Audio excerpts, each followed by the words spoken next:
You're listening to Coding Blocks, episode 34. Subscribe to us and leave us a review on iTunes, Stitcher, and more using your favorite podcast app. Visit us at codingblocks.net where you can find show notes, examples, discussion, and more. And send your feedback, questions, and rants to comments at codingblocks.net. Follow us on Twitter at codingblocks or head to www.codingblocks.net and find all our social links there at the top of the page. With that, welcome to Coding Blocks. I'm Alan Underwood. I'm Joe Zach. And I'm Michael Outlaw. This episode is sponsored by Infragistics. Design before you build with Indigo Studio, share and collaborate on designs with indigodesign.com, and build high-performance, enterprise-ready desktop and web line-of-business apps and mobile apps in the platform of your choice. WPF, Windows Forms, ASP.NET, HTML5 and JavaScript, iOS, Android, or Xamarin. So head on over to Infragistics.com to view sample apps and see these tools in action and get started with your free trial. All right, and so with that, let's get into our favorite section of the show, the podcast news. So with that in mind, I actually made a mistake last episode, and surprisingly, none of you guys called me out on it. I was actually dodged a bullet there. So I don't know what it is. Is that the OSX thing? What? No. Varchar? No one would say OSX. They're wrong. It's OS 10, and of course it's Varchar. Varchar. Team Char, baby. All right. No. In the last episode, I had mentioned that we started recording in 2012. Yeah, it was 2013. It was 2013. October, right? October of 2013 was our I think first it was September, something like that. Whatever. Yep. Now you're trying to prove me wrong again by like October to September. I believe it was October. I'm never going to believe another thing you say. That's right. Dang. Tough crowd. But at any rate, yeah. So it was actually 2013. So should anyone feel the need to call us out on that, hey, we beat you to it. And in that time, we've gotten a lot of fantastic reviews, including some recent ones from, it's Juggernaut, but there's some sixes in there. Javid Doe 101. And another one from Panu O that we wanted to talk about. Yeah, so he gave us a 2-star review, which, I mean, fair enough. Everybody has their own opinions. It did hurt. I'm not going to lie. Like, it kept us up at night a little bit. But he said that, like, this section right here is his least favorite part of the show. And he said that we spend a third of the show, talking about the news. And, sometimes it does run a little bit long. Sometimes it doesn't. But, we kind of wanted to address it because this is a part that we kind of do our water cooler talks. This is the freeform. Yeah, this is freeform. This is kind of the fun stuff. This is where I get to say silly stuff. Yeah, so, I mean, I get it. Sometimes some people just want to listen to nothing but the deep dives. And I totally understand that. I mean, as a listener of podcasts, I get it too. Like, there's some shows where break up the monotony, though. Yeah, and that's the thing. Like, I mean, some shows are literally, nothing but chitter, like chat. And, we try to minimize that as much as possible. We could talk about, movies we've seen or TV. Like, have you seen any good movies lately? The Martian. Oh, yeah? Did you like it? Did you cry? I didn't watch it. Oh. But, I guess just to address that, I mean, yeah, we appreciate what you're saying. And, we try to minimize it. Like I said, we try not to let it run too long. But the main point being is, it didn't go unnoticed. Yeah, we appreciate the feedback. I mean, it did hurt. It stung a little bit, but you took the time to actually write us and tell us what you were thinking. And I may have cried. Yeah, I think we're all keeping our eye on the clock now. Yeah. So talk faster. I think we're in like a minute, so we're done. All right. So moving on. No. Well, backtracking for a moment. It was September 3rd. That was our first release. That was the first recorded episode. That was the first release. I'm sorry. In October. First release. Yeah. What? Wait, what? We recorded in October, but we released in September, right? Because we had to edit it. What kind of calendar do you work on? Hey, man, I won. So, wait, what? I was correct. That's all I'm saying. Your calendar is weird. We released in September, but recorded in October? Oh, wow. No, that's totally wrong, isn't it? Yeah, that's why I'm like, wait, what? Yeah. See, that's not even a Mayan calendar. Yeah, I have this time machine. All right. Anyways. All right. I guess next episode you'll get to talk about how you messed up with the calendar. Yeah, apparently. All right, so let's have a little bit of fun with this one, okay? So maybe this will make up for anything else that you've already heard so far that you're upset about. So we've done a giveaway before, and so we thought, hey, why not? So I joked about us being lazy and not getting any business cards last time. So this time we have business cards to give away. Yeah, Oh, not wait. so much. No, we don't. Close. We didn't take our own advice. But we are looking to get some shirts made up. And so one of the things that I did was found some place that does some shirt printing and had a couple of samples printed up to see like what we thought. And they weren't like, I probably won't go back to that company necessarily, so I won't mention them by name. But I thought, hey, we could give away these shirts. So full disclosure, these are man size. So, if you don't want to be swallowed up by a XX shirt, then these might not be the shirts for you. But they are Hanes shirts, t-shirts, and they have the new logo on it. And, on one side it has the logo, and then on the other side it has, the www.codingblocks.net on the back. And one is a blue color, one's supposed to be a gray color. Neither color shirt was exactly what I thought, but we're going to have a picture of the shirts on the site so you can see what we're talking about. And similar to how we did the contest for Joe's design pattern book giveaway, it's going to be similar to that. So what you're going to need to do is go to the show notes for this episode, which will be codingblocks.net/episode 34, and leave a comment to enter yourself into the drawing. And like last time, this will be a random drawing that we will post the results to our Vine, and winner will be randomly selected, same as last time. And what else am I leaving out here, guys? Poetry is encouraged. Yeah, what'd you say? Yes, poetry is encouraged. We did get some wonderful haikus last time. Yeah, they were fun. And I will say, too, these are Hanes Beefy T-shirts. So if you like them thick, this is a good T-shirt. And I don't think I mentioned this to you. Like, we have, worn these. I think one of them was worn twice. The other one's been worn once. And we were, seeing what we thought of and everything. So, again, full disclosure. But they will be clean by the time you get them. They already are clean, but so no fear there. They'll be washed again. Yeah. Yes. Yeah. So no foul odors, and these will be collector's items, right? Yeah, if we 'cause ever these hit are it big, rare. these are going to be immensely valuable. These are like B-sides. Yeah, I am absolutely not signing it because I'm not trying to get somebody stealing my identity or anything. But hey, You really think that your signature, your pen and paper doesn't signature matter matters? anymore. Have Not you at all. seen like some of the signatures that pass on like a point of sale? well, that's kind of what mine looks like anyway, so it doesn't matter. Yeah. Oh man.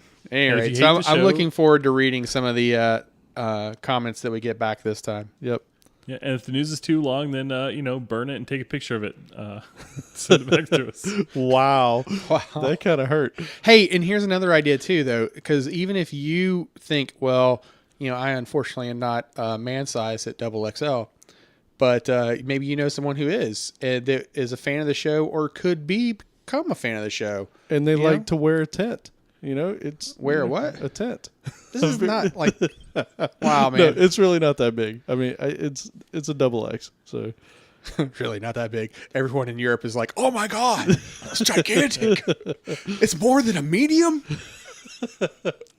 Yes, this is America sized. So I guess now we need to talk about what we're actually going to talk about today, huh? What are we going to talk about? Today- It's probably going to be something boring.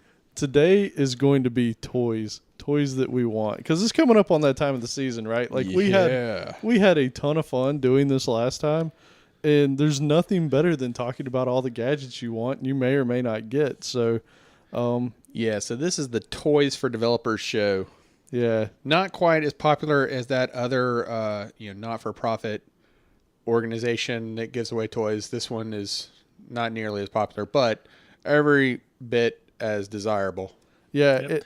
And just so you know, this is going to be link heavy in the show notes. Like, we link to everything, whether it be on Amazon or whatever site that these things may show up on. So, go up and click around. If you do find something that you like, please, if you do decide to buy, definitely click our links. It'll help us out. I mean, we're not going to make much off of it, but, it'll help get the T-shirts. Help us buy shirts. Yeah, buy shirts or whatever else that we might do for a giveaway, whether it's more books in the future or something. But, we're going to do something fun with it. And I want to go ahead and throw this out there, too, at the beginning. Alan already referenced that we've done a show like this once before. So there are going to be references to that episode, and that is episode 8. So codingblocks.net/episode 8, and you can find all the fun stuff that we talked about then. All right, so let's get into it. Let's start off with mice. Critters.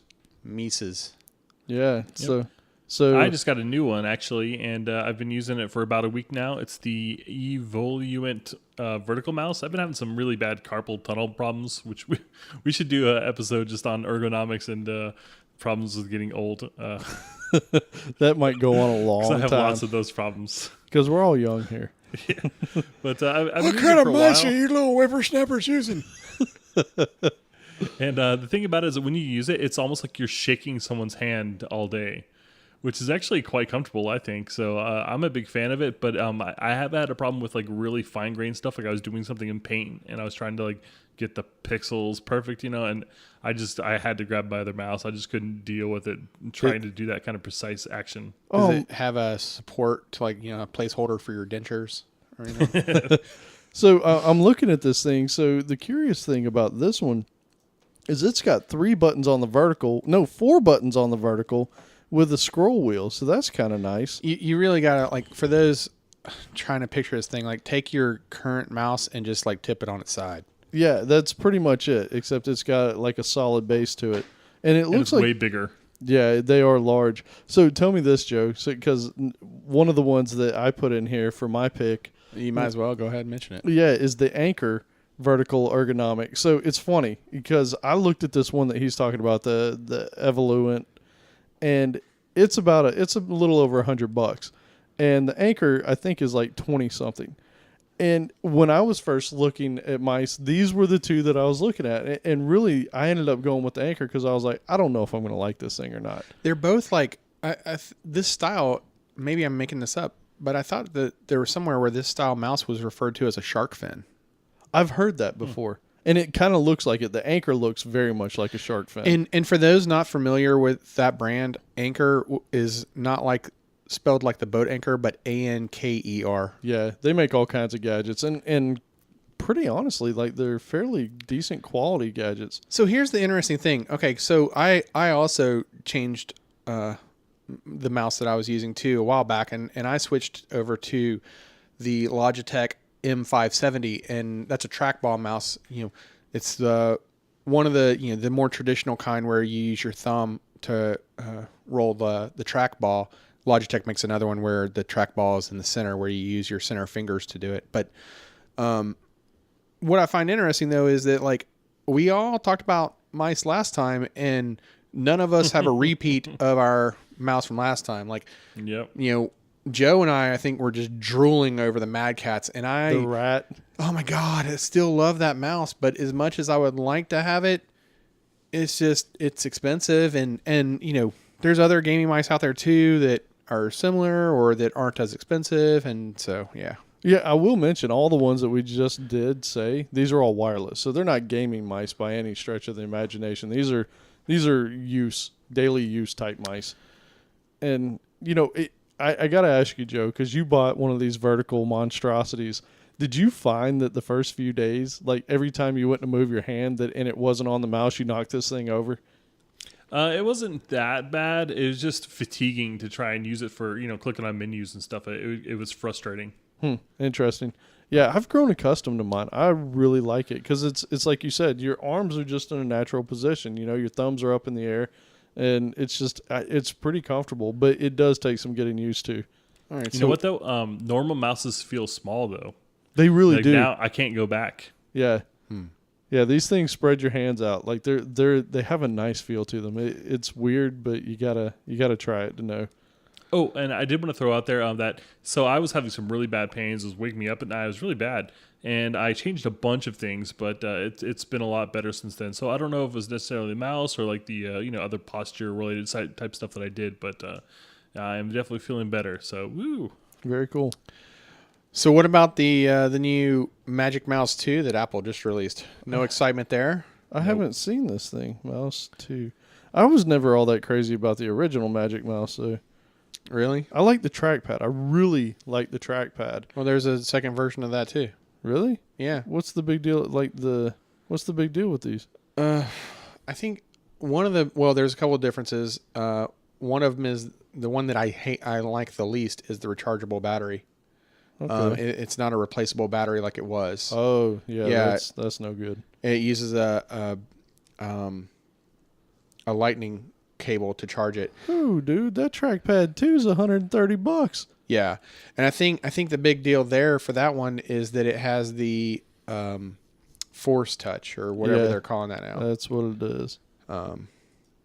Yeah, I mean, I don't know. The Force Touch is cool, and I've used it, and it's a nifty thing. But like, Well, so here's the problem with one of my problems with that new mouse, the Magic Mouse 2, is that where the connector is, because like if you look at the shape of this mouse, right, there's nowhere to plug this in and still be able to use it, right?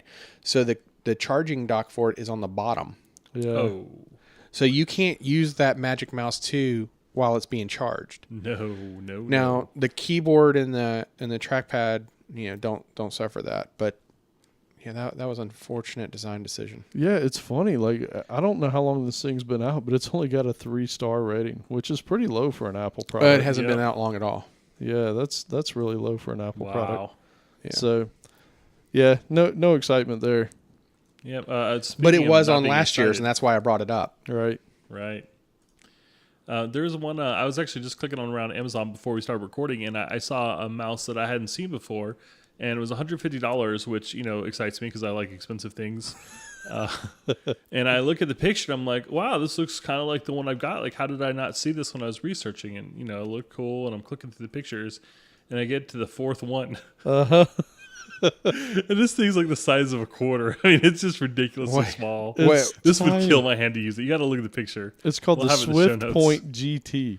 Yes, Oh. Point GT. It looks, it Oh almost my looks, God. it looks This like a mouth- thick eraser, right? This is a mouse that is literally like, look at your thumb and where that first knuckle is on your thumb. This mouse is that size, where like that portion of your thumb, that first half of your thumb, is going to cover the entire mouse. But dude, it's got good reviews overall. That's I know.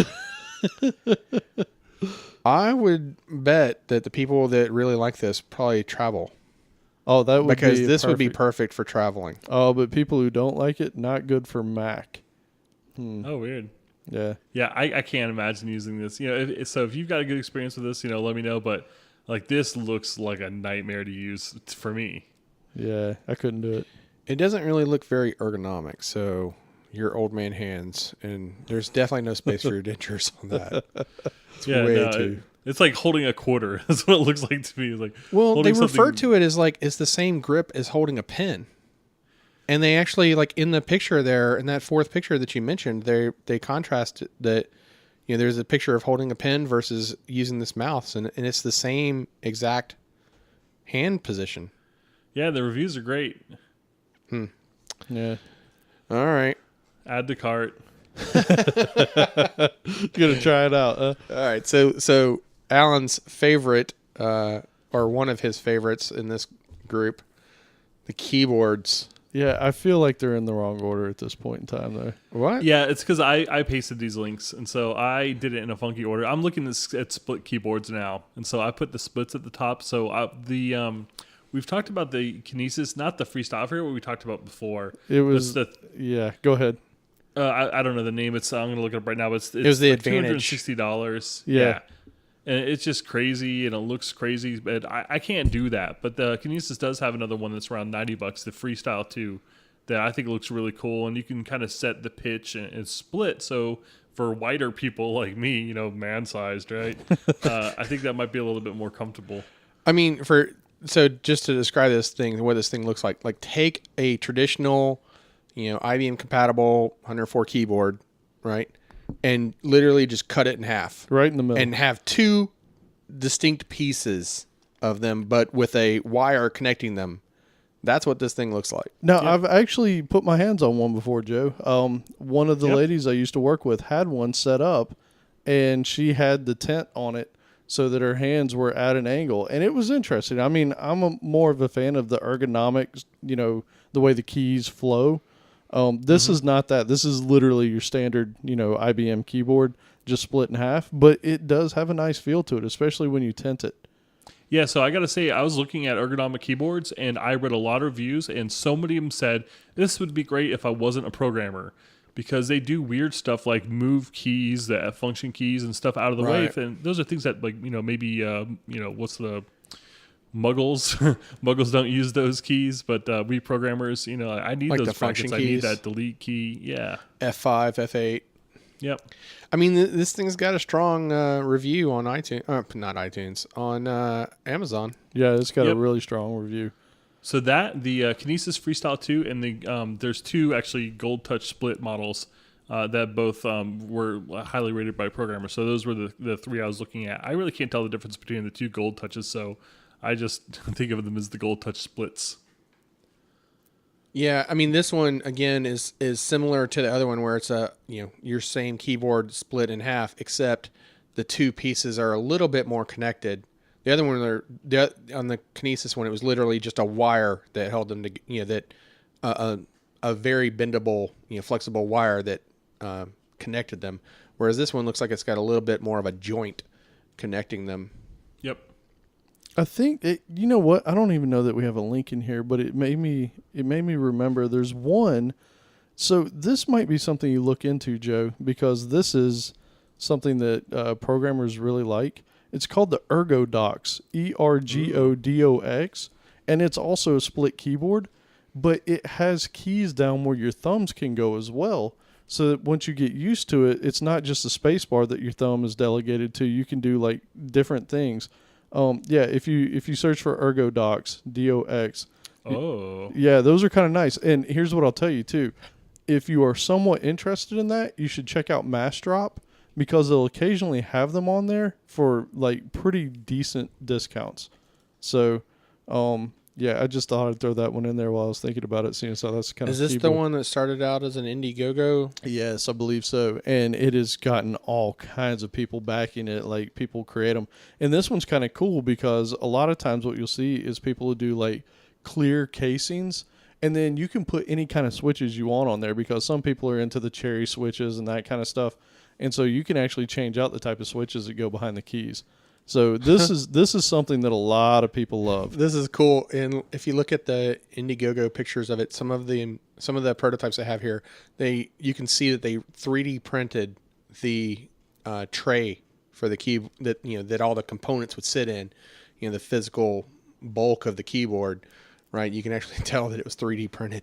It's a pretty neat little setup, and apparently you just get software and you can map the keys to be whatever you want. Like some people will put blank keys on the thing, so you can't even see what they are. I mean, you can do whatever you want. Some people That's like so hot. It's pretty cool, right? Like you can even get backlit LED keys if you wanted. Like you can go crazy with this thing. Man, I don't see how you could get your thumb to do some of these buttons though, because like on each side there's 6 different buttons that your thumb could use. It's like the Kinesis. So the advantage that you were talking about, if you look at that's got that concave. There's a bunch of buttons at your thumbs, and everybody I've ever talked to that has worked on that says that yeah, it takes some getting used to, but after you do, But I get that though, because that's like putting your hand in a bowl, right? So your hands are sitting up on it. But this one though, it's like some of these buttons your thumb would have to reach for, or at least it seems like it would have to reach for. You'll be able to play guitar better after playing on this thing. Maybe. Yeah. So yeah, at any rate, I just want to throw that one out there. That's a pretty cool one. Oh, and then we did mention the Kinesis advantage right here.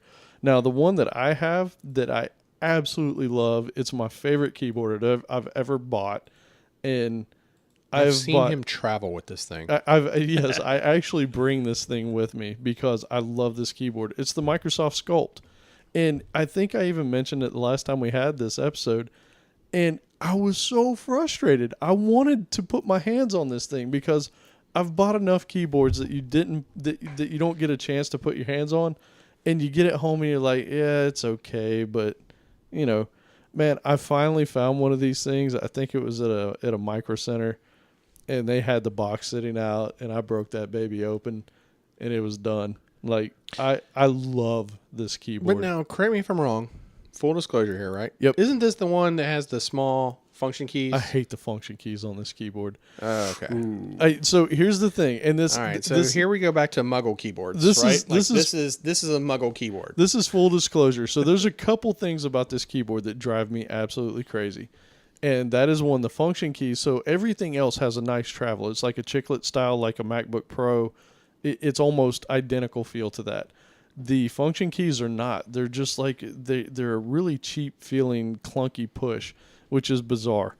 And then the other thing too is they redid the page up, page down, insert key, that whole conglomerate of keys over on the right, so that they could make it, a certain size. And I'm not gonna lie, it took me a while to get used to it, and I'm still not a fan of it. But the thing is, I love the key feel and the way that my hands lay on that keyboard so much that I'll deal with the deficiencies. It's like, as an industry, we all agree on what the numbers and letters in the space bar, like what their position should be. Anything else is Fair free game. Like, yeah, it's frustrating. let's try it. So, and what I mean by that is, like, because the keyboard I use, it has like an odd grouping Yep. for the function keys. They're not like your standard group of 4. Mine are groups Not of cool. 3. Yeah, it's really not cool. And you know what's frustrating about this particular keyboard, like you said with the function keys?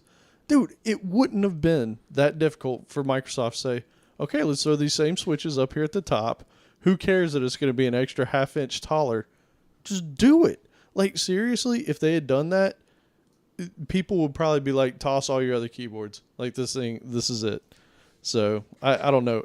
Even with its deficiencies, I still love the Microsoft Sculpt ergonomic. Yeah, I'm still a fan of my Logitech keyboard, which we mentioned it last time too. But we have it listed in the last episode as an MK550. I thought it was an MK350, but we'll sort that out.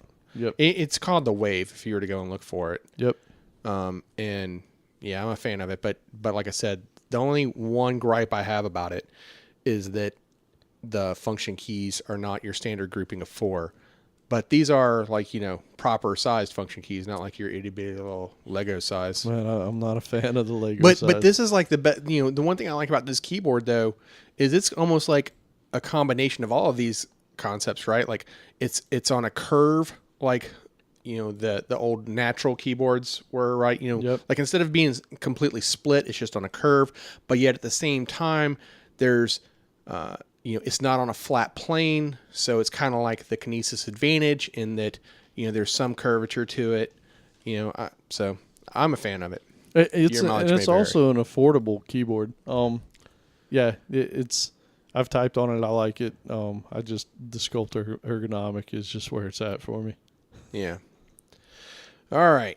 Let's move on. But wait, you had Oh. one more, the Apple Magic Keyboard. Yeah, I mean, I threw that in there about the what about, because again, going back to, what we talked about in episode 8, right? Like, we had made references to the Magic Mouse and the Magic Trackpad, and I thought, well, since this one did just come out, I'd go ahead and mention it. But again, like, I'm not crazy about the non-replaceable battery in it, because if I'm going to have to charge it up, then I'm kind of okay with like a dock, which is one of the keyboards that we mentioned last time with the, I'm not sure how I'm supposed to pronounce this, but the Logitech Dinovo, I guess, which, has a dock, and it looks really great. It's like this piano black, dock that it sits in when you're not using it, and it charges it up. But, this other one is going to run off of a Thunderbolt connection. I don't know. Maybe it'll turn out to be awesome. It does, one of the notable features of it is it has the new, what does Apple call it? The butterfly, the new butterfly mechanism for the key press. So the keys are lower than even your standard chiclet keyboards. They do feel good. I mean, Apple makes a nice feeling key click, but I don't know. That thing looks weird. And again, it's not ergo, so I'm not into it. But I mean, it's like yeah, it does look like it has a little bit more oomph to it than the previous one, because the previous wireless keyboard, it had that barrel, and that's where the batteries went, and then there was a little bit of a gap there, right? But it was sitting on somewhat of an incline, and it was like it's not like one of these keyboards where you could like lift the legs open, right? Like that one was just stayed in place, and this one looks like that too, except now it's just like one solid piece that's on this incline. Yep. But yep, none of us have touched it yet, so who knows? One thing about Macs that are kind of funny is that when I'm on my laptop, like I can use the Mac shortcuts no problem. But if I try to use like a Windows style keyboard, and I can never remember to use the wrong button for my keyboard shortcuts. the wrong button? Yeah, The wrong button. you can flip those in the settings though, right? Yeah, it's just a pain. Yeah, agreed. All right, so I think we're due for some age old. Yep. Why don't you go ahead and introduce this one? Well, you see here. So I've added a new section called wrist guards, and I know Have you been a playing lot of soccer or programmers. football or something? You will know someday. I know a ton of programmers. It's kind of like a little secret that wear gloves, especially at night, because when you get really bad like RSI or carpal tunnel syndromes, it'll wake you up at night, which is terrible. So a lot of people will wear it at night, and a lot of people actually wear them during the day too when they're typing. It's basically a glove that keeps your wrist from kind of bending, and it enforces like good hand posture. Does it have sequins on it? This glove? No, but it kind of smells funny. It didn't at first. I don't know. After a couple of months of wearing it, it just it's a little salty. You should probably wash that thing. I'm just saying. My wife washes them for me sometimes. I don't know how she knows when it's time, but Wow. So there you have two of these guys listed here. yeah, I wanted to mention too. The ones I sleep with are a little bit different. I've recently just discovered these guys. The IMAX Smart Glove. This was a recommendation from my buddy Kirk, and I really like this one. It feels nice and tight. It's got kind of like a little sandbag in the wrist, which is kind of cool. But the thing is, it's a little too tight for me. So I like, at first it's good, but after a while, I kind of feel like I'm suffocating. Your fingers start throbbing, lack of blood. They don't, not like that doesn't happen, but it just like, I don't know, I just get fatigued. So maybe I need to build up to it, or maybe I just have fat hands. I don't know. Man, you got some serious carpal tunnel going on. Yeah, there, man. I've had a lot of problems with it lately. It's terrible, man. When you wake up and you want to scream in the middle of the night, it's horrible. I mean, this was supposed to be a fun episode, but now I'm sad. Are you seeing anyone for this? Are you seeing any professionals? Are you taking anything for it? Yep, all new programmers listening to the podcast, I am your future. 100 pounds heavier. Goes to future present. Can't sleep through the night. You lost 2 inches because your head's stuck forward. Did you just say the ghost of future present? Wouldn't that be? Well, that goes back to my whole September, October thing, right? Right. Like I got this. This is all working for me. All right. Yep. English. Yes. Oh, that's awesome. All right. So here is definitely a favorite section. All right. Let's get into the monitors. And I get to start this one because I started the trend with just about every person I know. So I think we mentioned this back on the previous one, the LG 34-inch ultra wide. I was drooling over this monitor for so long. We did, but I think that at that time, though, we were all kind of leaning more towards the 4K route. Yeah, and so and we'll talk about that in a second because we have one of those on here too. Dude, the LG, and there's multiple variations of this thing. I only put the one in that I bought, the 34UM95-P. I think Outlaw got one the 94-P or something that is... Actually, I think you wrote down mine, right? No, that's the one I got. So the thing is, there's a couple different ones that are basically the same thing. They come with different warranties. One's for the consumer, one's for a business. And then there's also the curved one. And the thing is, these things have come down in price. Like now, for about $700, you can get one of these. And I'll go ahead and say, like, some of my favorite things about this one are the amount of pixels: 3440 by 14. Yeah, 3440 by 1440, which is absolutely killer, man. Like you can open up Visual Studio and easily have three files side by side open in Visual Studio and be able to look at all of them at the same time. It's amazing. Yeah, they are fantastic. Yeah, and I mean, there were people that complained about like light bleed or stuff. Like if you look at some of the negative reviews on it, you'll see people say, "Oh, well, there's light bleed." Okay, well, let's take a look at your Apple Thunderbolt. You're going to see the same light bleed. Like if you were People may have some problems, but there are whatever the audiophile equivalent for a monitor is. Yeah. I'm sure maybe there's some kind of problem, but for regular use, Dude, I'm not seeing any problems with this thing. and it's got Thunderbolt, right? Like that. Well, that was what did it. That is what set me over the top. Where I was like, I'm getting this. Okay, so I'm not seeing any problems with it in terms of light bleed, but let me keep it real right here, okay? Because like Alan said, he's once I saw one in person, the first thing I did when I jumped on Alan's was like, oh my god, look, I can just drag this tab off and I can drag that tab off, and before you know it, I had like 4 files and I could see each one of them like side by side, and it was a beautiful thing. But that does come at something of a cost, though. So there are slightly different model numbers for this. So like Alan mentioned, the one that we have the link for is the 34 UM95P, and the one that I got was the 94P. And from what I read, the only difference between the models that you got versus the one that I got was literally the warranty. Yeah, yours was longer. Mine came with a 3-year warranty, and yours came with a 1-year warranty. Yep. At least from what my research was at the time. But there are a couple things that bother me about this monitor, and that is, and they're like little nuisance things. One is sometimes and I haven't figured out a pattern to it, but when the machine needs to cut off the monitor for whatever reason, it goes to sleep, it's locked, whatever. Sometimes when I wake the machine back up and bring it back up, then once I log in, Windows have been repositioned to random places. Yeah, you've told me. I've never had that problem. Now, that does seem... so I do use this connected in both OS X and Windows 8.1. And I only see that weird problem happen in Windows 8.1.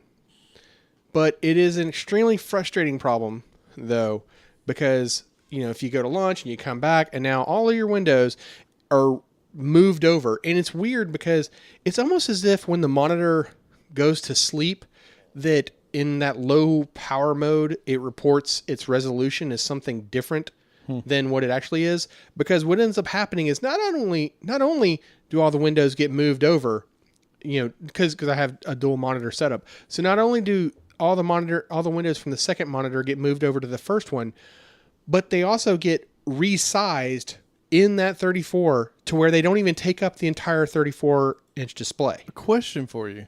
Is that thing hooked up through Thunderbolt through Windows, or is it HDMI through Windows? Neither. So this thing has multiple ports, inputs, and that was one of the things that I liked about it. And so I'm actually using DisplayPort. Okay, interesting, because I'm doing HDMI on that one because of Mac's Windows driver stinks for Thunderbolt. So Mac's window driver? Yeah, so for Boot Camp. Like the Boot Camp drivers that's not an Apple driver, that's a Microsoft. Okay, it's horrible. Like you can't unplug the thing and plug it back up. You have to restart your machine. That is a known that Thunderbolt problem is a known Microsoft problem. Interesting. You can't daisy chain them. Yeah. You can't hot swap them. Okay, so it's garbage. So that's why I have mine hooked up through HDMI for that very reason, because if the power goes out or you accidentally unplug it or whatever, you literally have to reboot your system to get it to recognize the Thunderbolt. And that's why I have mine in as DisplayPort. Yep. And actually, the second monitor that I was referring to is coming in as Thunderbolt. Interesting. But yeah, so I don't know. It's weird, and I've only seen to notice that in Windows, not in OS X. And then I noticed another weird one that has seemed to go away. This one actually scared me. Because the controls, okay, because I would switch. Okay, so first let me backtrack. The other major nuisance thing about this monitor is that it does not auto sense the input.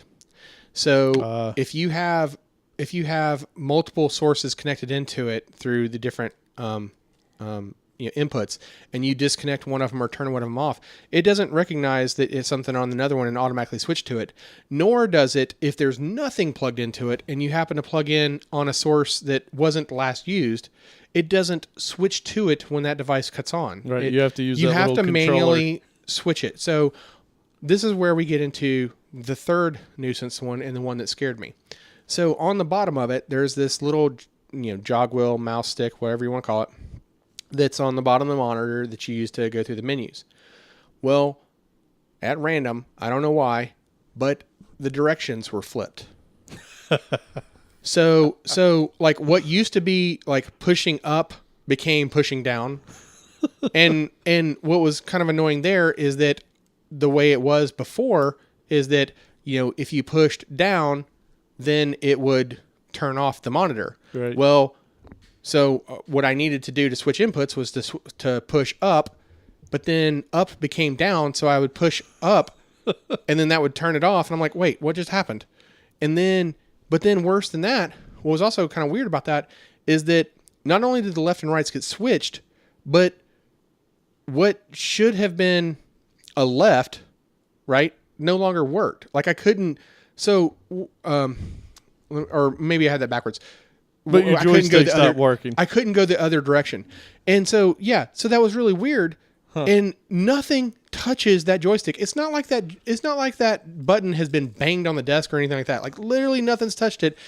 But the only reason why I even interact with it at all is because when you switch inputs, you have to. Right. Yeah. Yeah. Otherwise, you'd never touch it. I mean, literally, you'd never touch it. Those are my major gripes about. I mean, as far as like, you're talking about people having issues with the color, I haven't noticed any of that. Dude, it's beautiful. Like I've got it next to a 27-inch Thunderbolt. And here's the cool part. Because the pixel layout, it literally is the same exact height as a Thunderbolt 27-inch. Like the screen size is identical. Yeah. An Apple Thunderbolt. An Apple Thunderbolt display. And it's gorgeous. Like the display on it's wonderful. So yeah, I'm a huge fan of it. The only thing I will say is if you're a gamer and you want to do this, you better have a fairly beefy gaming card. You at least need to have a 960 GTX and probably higher because you're pushing a lot of pixels. Yeah. Yeah, I doubt a lot of games will even support that high. I don't know how it's going to work because I know a lot of games don't support my ultra wide right now. But I guess the aspect ratio is different there. But I'm hesitant for 4K. Well, so that brings us to the next monitor, which is a Philips 40-inch 4K. And here's the thing. Like I was telling the guys before this, like for me to go 4K, because I've seen the 28-inch monitors out there, the thing is 4K is so tiny. I mean, just so incredibly small. Unless you do the scaling, which Windows has gotten a little bit better with, but it's still not perfect. But, I mean, if you're really going to get a 4K display, you want it. You want those 4K pixels to be doing something, right? And so I think 40 inches is probably about the right size if you're going to use it for a computer. And one of our buddies got one, and he loves it. He swears by the thing. Now, you want to talk about gaming? Dude, you better shell out some cash for a 980 Ti because that's what you're going to need to be running much of anything on a 4K display. I mean, video cards aren't quite there yet. I mean, there's a lot of people who go out and buy these monitors to game on, and you better be willing to go ahead and shell out as much as you did for the monitor for another video card. So At least one. Or more. Yeah, or more. I mean, a lot of people run those in SLI just to get frame rates that are pretty good. So, I mean, it's no joke, but I mean, 4K 40-inch for a developer is pretty outstanding. Yeah, now we're getting ludicrous. Yeah. I like it. Yeah, me too. All right. Yep. So, the Next. desk setups. Yeah. So the first one that I put on here, I work at home now, and one of my big things is getting set up. So I've got my ergonomic keyboard, I have my ergonomic mouse, all this stuff, right? And I get no exercise. Like I literally, it's terrible, man. Like the most exercise I get is running to my car to go to Five Guys, which is terrible. so, you know, one of the problems with that is like literally, and we know it as developers. Do you need a wrist guard? I probably will soon. I'm probably gonna need all kinds of guards here pretty soon if I don't get some exercise. But like one of my things is I literally sit down for 8, 9, 10 hours a day, right? That's what you do as a developer. And so one of my big things was I wanted a desk. We talked about this last year. Like, what would your perfect desk be? Yeah. You know, storage. Desks were definitely one of the items. And dude, like when I started working from my house, I was like, I have to have a setup that is going to be conducive to me wanting to be here. So what I did is I ended up building my own desktop. Outlaw did the similar thing, and he can tell you about it in a second. But with that, I didn't just want to build a desktop. I wanted a sit-stand desk. And so there's a set of legs called Uplift 900, and we'll have a link in the show notes, as with everything here. But basically, you can buy these legs standalone and then just attach them to your desk. Dude, these things are freaking fantastic. I can't tell you how many times playing with these after I got them, before I even put the desktop on it, where I would sit my entire family on top of the rails of this thing and just push the up button and like raise ourselves to the ceiling and go down. It'll support 350 pounds. I have 3 monitors on it. I have a computer mounted underneath the desk. I have my desk on it. I have hard drive. I have tons of stuff. You hit the button and it's just like. So let me a little commentary, unbiased outside commentary. So, as Alan mentioned, I too decided, hey, you know what? I'd like to build my own desk. And I actually had built mine before, I believe it was before Alan finished his. Yeah.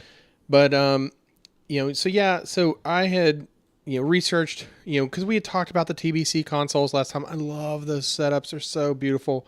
But I really didn't want to spend that kind of money on like a custom made, if you got it. On that kind of desk. But there were a lot of custom made desks that were out there, and like if you go and just do some Googling on your own for like we've mentioned battle stations before. Like there's a whole subreddit for that. There are some beautiful setups, and oh, by the way, we'd like to see yours too. So why don't you tweet us a link? Oh, absolutely. Or tweet us a picture of what your battle station setup looks like. But so I mean, there's some beautiful setups out there, and so I did some searching around and also trying to keep things real. Like, okay, well, what's in like the realm of realistically, that I could put something that I could pull off that's not going to take a ton of time, relatively quick. So I built this desk and I was rather proud of it, right? And I mean, like really proud of it. I was showing people pictures all the time. It's a good looking desk. I was really proud of it. It's a design by Anna White, but my wife had actually seen it. It's a good looking desk. And then Alan told me what he was going to do, and he was only going to do the top of the desk, and then he was going to buy the legs for it. And at first I was like, wow, really? That sounds kind of crazy. I wonder how that's going to work out. And then I saw what he did, and honest to God, I'm jealous. I'm like, I went the wrong direction. I could have just taken a piece of wood and just, sanded it down really good and get it really smooth, painted that and been done, and slapped it on top of this Uplift 900. And this thing is amazing. Yeah, it's pretty cool. So I will say I did a little bit more than just sanding the top. I actually he just sanded it. That was pretty much it. So here's the thing, and for anybody who's thinking about this, like one of the things and one of the reasons why I did not buy a desk was I couldn't find anything that met all my requirements. Yeah, that was my problem too. And that frustrated me. So one of my big requirements was it needed to be wide enough to where both me and my wife could sit at it. Right? Because I didn't want her trying to take up my computer space when I needed to be doing something, and I didn't want to take away from hers, right? So that was one. The other thing is I needed a little bit of storage, but I didn't want a lot of storage. Right. So what I ended up making was 3 cubby holes that are they're slightly bigger than an 8.5 by 11, so that you can put sheets of paper in there if you wanted, right? Like I think they might be 13 inches deep or something like that. So you can actually slide paper back in there. And then the other thing was I wanted something to hide wires.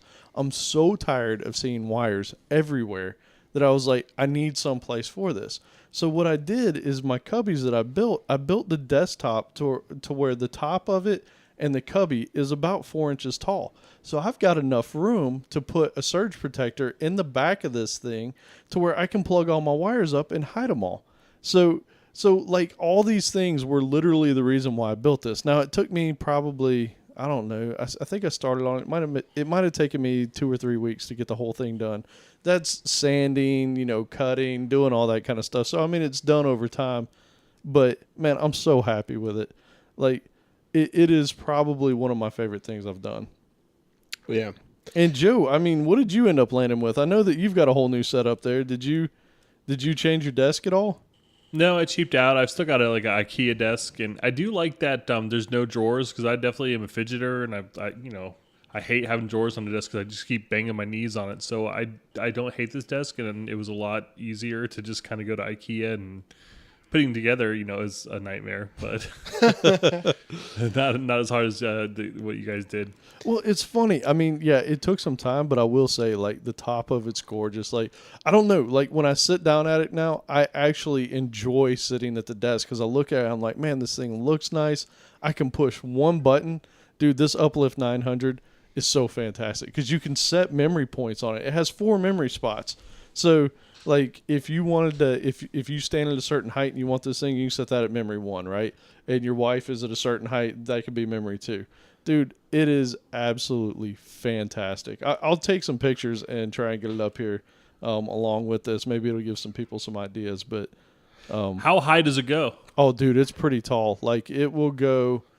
So sitting down, it's like the perfect height. I think the desk is right at 30 inches off the floor, the top of it, which is what standard desks are that you go to a store and buy. I think when you hit this thing, it'll go up 54 or something. Like, the thing will get close to my shoulders, which is, I'm 6 feet tall. So it's, it goes up pretty high. That's ridiculous. Yeah, dude. I love it. And I'm telling you, dude, I'm not kidding you. I have my whole family sitting on the thing, just pushing the up and down button. My kids are like, "Hey, can we ride the desk again?"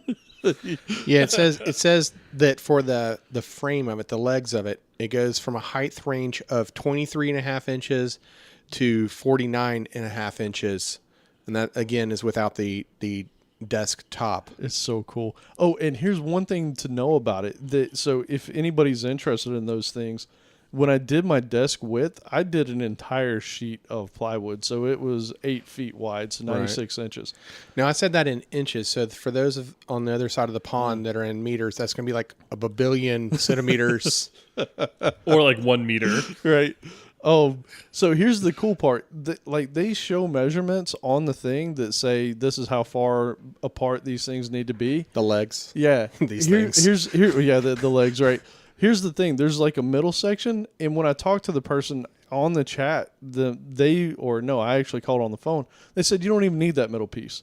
So literally, I took that out. I was able to move the legs a little bit further apart to give it better stability, and then just screw that into the bottom of the desk, and everything's good to go. So I've literally got a full 8 foot wide desk that is just beautiful. Which is why the next item here is so important, because with these custom made desks, handmade desks, and with things moving up and down, it's important to mount these gigantic monitors to make sure that they're sturdy.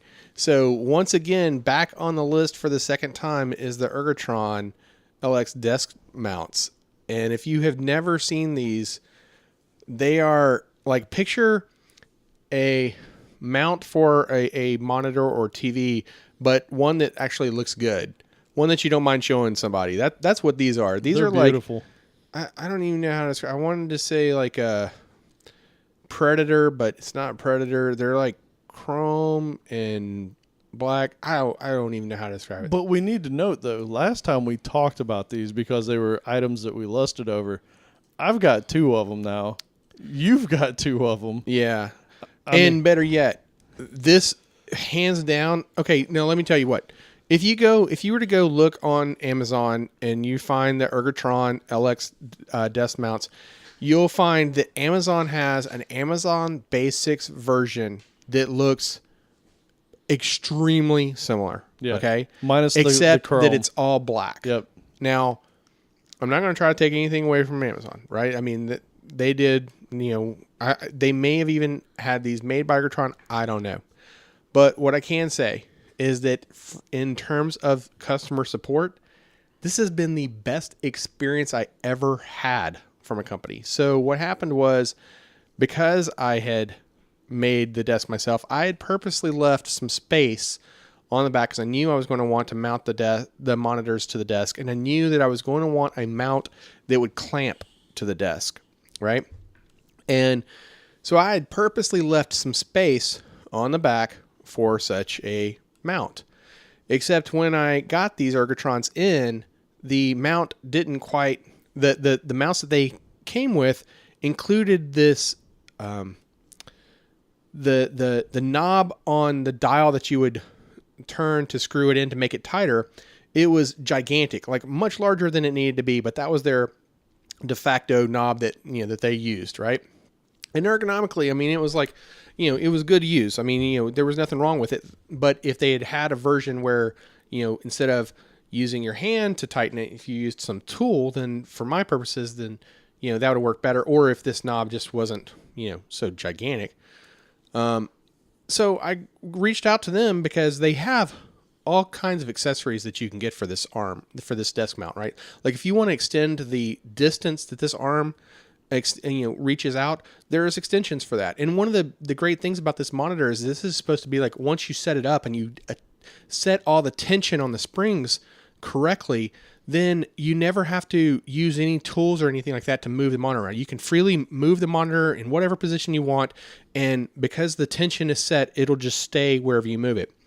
And so they have all kinds of accessories for it, and so I couldn't find a replacement mount for this, and so I hit up their support and was like, hey, here's what I'm trying to do, but this knob is just too big. Do you have, can't find anything like that.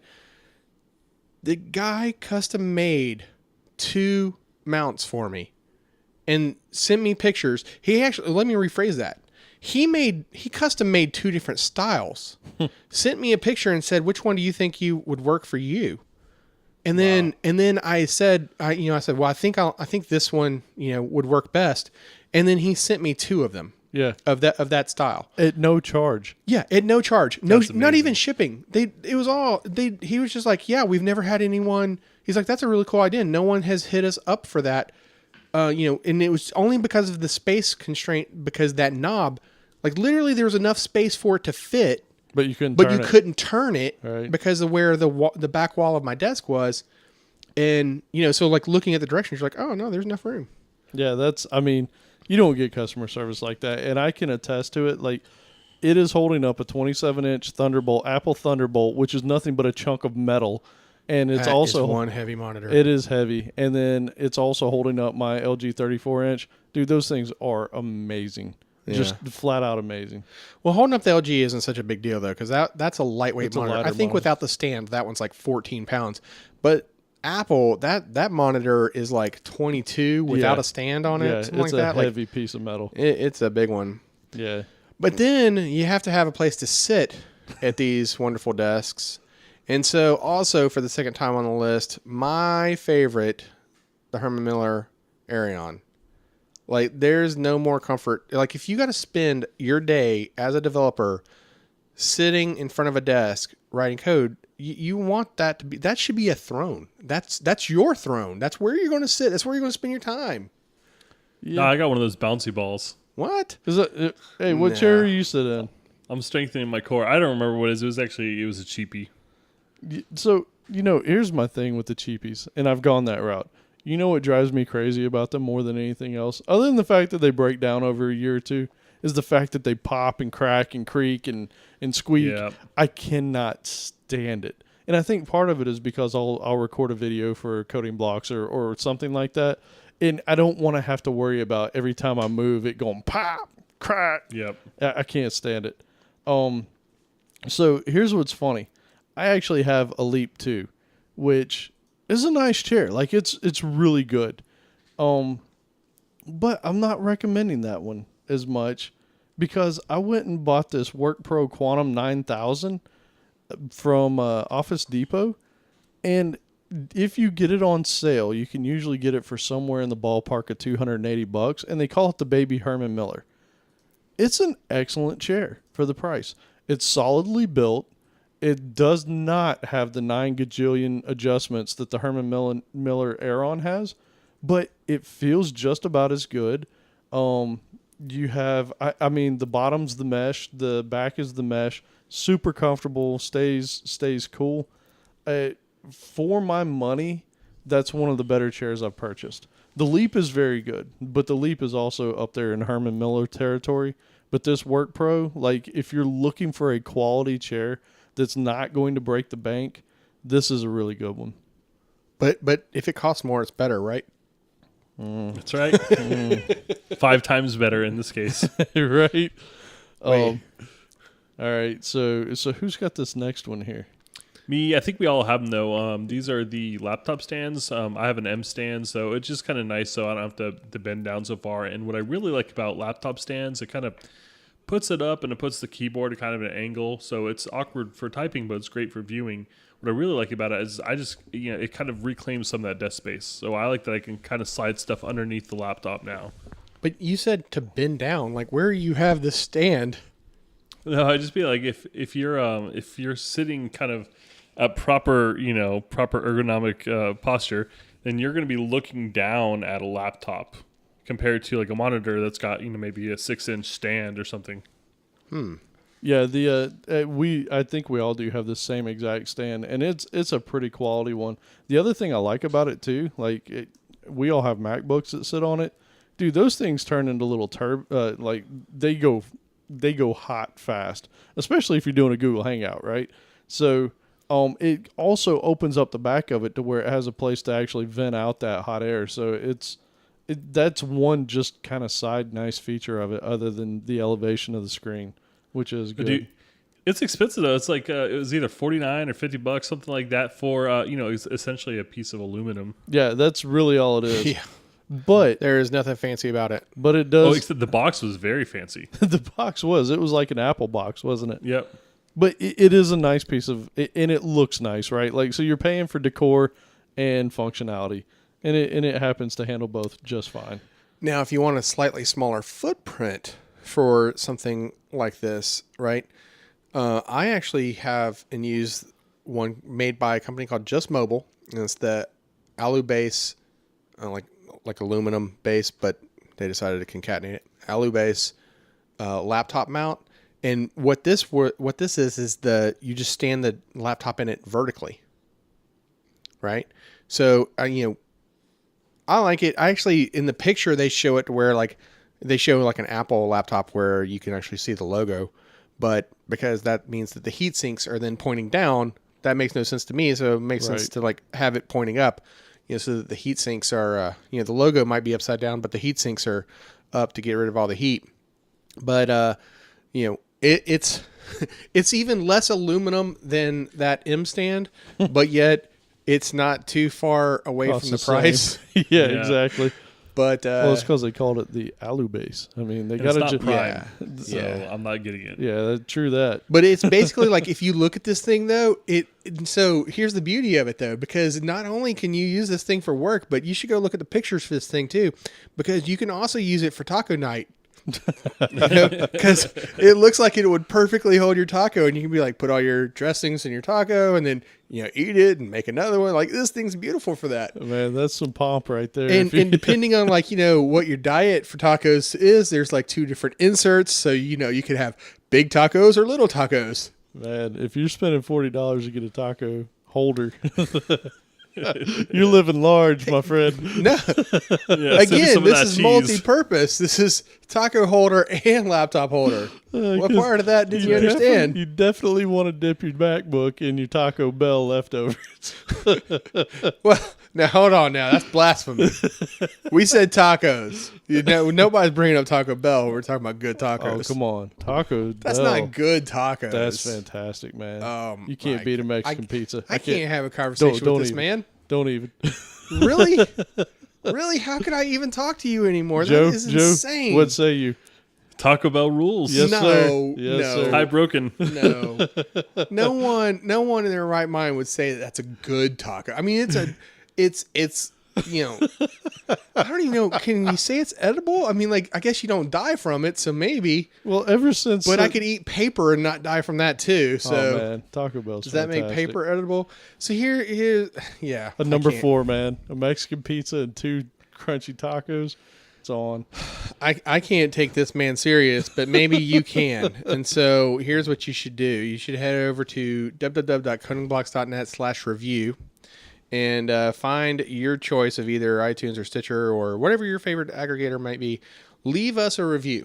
We greatly appreciate it. Every time we see one, you know, well, most of them, Almost every time we see one, we get excited. except for that one that we mentioned earlier, the one that shall not go, the one that shall not be mentioned. We normally don't cry when we read them. Was the Voldemort? Is that? What are you doing, man? But yeah, and hey, we've said this before too. If you find another aggregator that you prefer, let us know, because you know we're curious to find out like how people are getting to find us, and you know, spread the word too. Tell a friend or 3 or 4, and we do really appreciate that. This episode is sponsored by DigitalOcean. Over 550,000 developers have already deployed to their cloud. You can deploy your own Droplet in 55 seconds.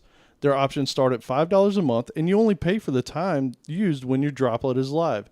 Use the offer code CODINGBLOCKS, no spaces, and get a $10 credit towards your new DigitalOcean account. All right, so you know, Vlad is probably wanting to kick somebody that we haven't already mentioned this section here. Let's talk about storage. Yeah, man. He might be the person who like made us all think differently about this, because he's like, look, man, I don't even need good processors. Give me an i3. Nay. Give me a Celeron, but give me SSDs. He didn't quite go that far. All his stuff was running i3s, dude. No, I thought he was i5. No, i3s and SSDs, because I was like, dude, you're Well, crazy. he definitely was of the opinion to spend all your money on the disk versus the CPU. And you know what? He was right. Really. It's, I mean, honestly, in the past 2 decades, is there anything that gives you better bang for your buck performance-wise than an SSD? Not 2 for the stuff decades? I'm doing. No way.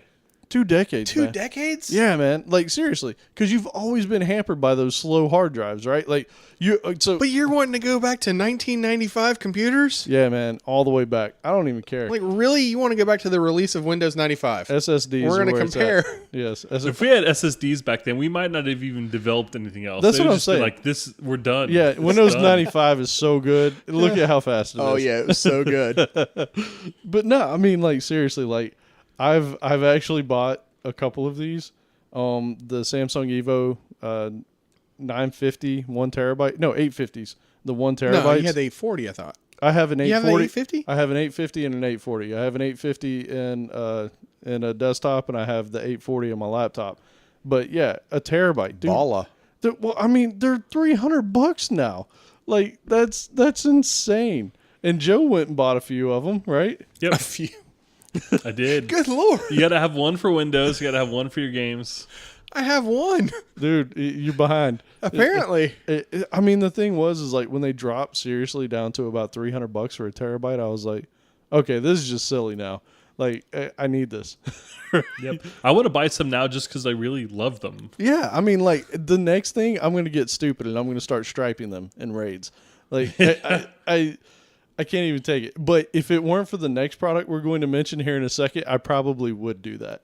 But dude, they've even got a 2 terabyte Evo now. Oh, yeah, man.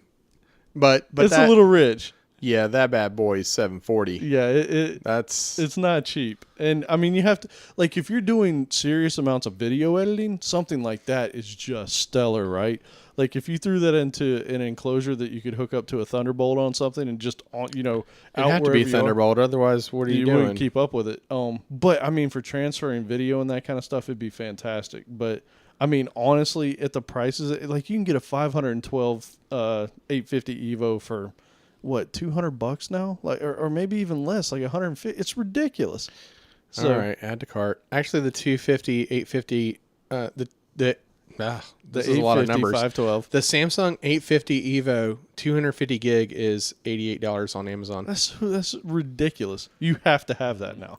Like, I mean, if you don't have an SSD and you really want to see Fine, a but boost, you're explaining to the wife why I bought this. yeah, that's fine. Yeah, that's fine. But here's the thing, man. So that sounded great, right? Like these things have close to 500 megabit read and writes, and that's why the Evos had like their claim to fame. Like their reads and writes are both outstanding. But then comes along this new M2 NVMe slot that's coming out in all these computers now, and one of our buddies just bought this Samsung 950 Pro, dude. This thing has 2,500 megabit per second reads and 1,500 writes. That is 5 times the performance read-wise of the Evo 850. I can't even comprehend that. It's not actually released yet, though. But he's getting one this week, apparently. Yeah, yeah. But here's the thing, right? It's not even that expensive. It's just that you have to have one of these newer motherboards that has a slot to support it. It's kind of expensive. If you consider it's about $350 for 512 gig. But 5 times the performance, dude. Well, yeah, it's insane. Like you blink and everything is done. Oh, it's so sick, man. I totally want that. I just don't feel like buying a new motherboard, processor, memory to make that happen, right? Yeah. Well, I mean, it depends on what your computer is, though. Like, some of the Macs already already use that slot. The Mac Pro, right? The Airs, or iMac. The Airs use that slot. Oh, really? I'm Can pretty you crack sure it open and change it? Well, I mean, come on. Can you crack open either of them? Can No. you crack? Well, the Mac Pro you can. That's what I was saying. Oh, wait, Mac Pro. I was talking about laptops. I thought you meant MacBook Pro. Oh no, MacBook Pro you can't change anything on. Yeah, well, I mean, like your Mac, technically that's not a serviceable hard drive either. Right. But yeah, I'm pretty sure that on the Airs though, they use that same. At least it's the same form factor. I mean, But it it's might not be the same proprietary. speed, but it's also an Air. But this, going back to like Vlad's point of where smaller processor, but yet ridiculously stupid Fast I/O. disk. Yeah, it is amazing. I built a computer last year thanks to Patrick Dahlin's inspiration. And when I would boot, after installing the SSDs, it would take 7 seconds to get to Windows, and I was really impressed with that. I just found out last week there's actually a BIOS setting that delays the boot to give you time to hit the whatever the key for BIOS. Oh, right, like And the so- F12. Yeah, I dropped that from 3 seconds down to 1, and now I have a 5-second boot. Oh man, that's amazing. It was ridiculous. I dare you to just turn it off. Yeah, right. Boop. Half a second. Yeah, you better hold What's down the that key. lowest? What's the lowest value it'll allow? Well, it actually does go down to 0, but I was kind of scared because I didn't know, if I needed to get back in there. Yeah, you're done. Well, I mean, is it fractional, or is it? Oh, so it's integer. Whole seconds, yep. Yeah. Man, I'm telling you. Yeah, seriously. Some lazy developer is like, I'm not going to support decimal fractional parts on this. Dude. Right. I just imagine they're like 0 seconds. Be careful what you wish for. Never getting into BIOS again. I'm sure it'll be fine, but Man, it really is. It's exciting to see that kind of performance gain just from replacing a drive. So Yeah. All right. Bring some new life into your old machine. it really will. So I guess your machine can't be too old though if it has that M2 slot. But well, the M2 you can't do, but you could. I mean, even if you get like the 850, you can even put that in one of the old SATA 2 connectors. It won't be as fast as it could be on something else. then you're limited to SATA 2, which is like what 3 gig yeah, per second. SATA 3 is 6 gig. Yep. Something like that. But I mean, you're still going to see a performance boost over a spinning drive. Yeah. The next one, this one's more along the lines of anybody who's wanting to do something like what we do, where maybe you're helping people out code or something, and you need a microphone. Now, this comes with a caveat. Both Outlaw and I have one. He got one first, and I really liked the way it sounded. The Audio-Technica ATR 2100. Now, it sounds fantastic. Here's the caveat. You're not listening to that right now. You're not listening to that right now, but you have. Like the times that Outlaw has recorded remote, that's what you've heard, and it sounds great. Here's the problem. Windows 7 works perfect. Mac OS 10 or X sounds perfect. For whatever crazy reason, Microsoft changed their audio drivers in Windows 8, 8.1, and 10, and the volume is so ridiculously low on it that you have to bump the gain on it like insane in post to get it up to good volumes. And there are complaints all over the web about it. So if you're going to do it, one of the ways that people have gotten around it is they'll run Windows 7 in a VM and do the recording in that. So if you needed to do something, that's one thing. But I mean, one of the great things about this microphone that Alan has not mentioned yet, though, is that this microphone is a dual input microphone. So you can either use this as a USB microphone or an XLR microphone. So you can do it as both at the same time. That's amazing. Again, but the whole, part of this is, the appeal to this microphone, though, is that if you're in an environment where you don't have XLR, right? Yep. So you only have USB as an option, then you can use this microphone, for that purpose. And it really does sound incredibly clean. And the reason I recommend that over something like a Yeti or a Blue microphone or something like that, this is a dynamic mic. So if you have any ambient noise or you're in a room that's not perfect, like there's, hardwoods and that kind of stuff, it'll cut back on some of the echoes and the reflections and the background noise. Whereas a condenser mic like the Yetis, those pick up everything. Like you'll hear a flea fart in a hurricane with that thing. So, like there's a lot of things noise. Got graphic. Yeah, that's what we do here. So that was it. That's kind of like a side pick. But I thought it would be something people would, if you're interested in this, that's a cool one. Yeah. And speaking of audio, this is where things are about to get crazy. we did talk about headphones a bit last time, and I'm actually wearing my Model Price. I forget what they are now. 8323. Yeah, I still like those, but I never wear them. And I have gotten into the Apple earbuds, and it's because I work at home and I spend some time on the phone, and I don't want to go scrambling every time for my headphones. So I basically just keep my headphones plugged in time in between podcasts and phone calls and Skype and whatever else. It's just so easy to be able to just kind of answer the phone and go. So and I also have gotten into your using recommendation Siri is the headphones that come with my phone? Yeah, not the ones that came with the 4S, which were horrible. But whenever they started doing the kind of weird sculpty ones that The oblong. look strange. Yeah. Yep. Yeah, you're crazy. You don't like them? I don't. I hate No, them. there's no bass. Well, there's definitely none of that, and it's all about that bass. And There is a little bit if you push them in real hard and hold them there. It's like it doesn't even fit my head right. I don't know I guess I have weird ears, but yeah, they're not comfortable for me. All right, so along those same lines, because it is all about that bass, a set that I do like and I recommend highly for a couple reasons are the V-Moda M100s.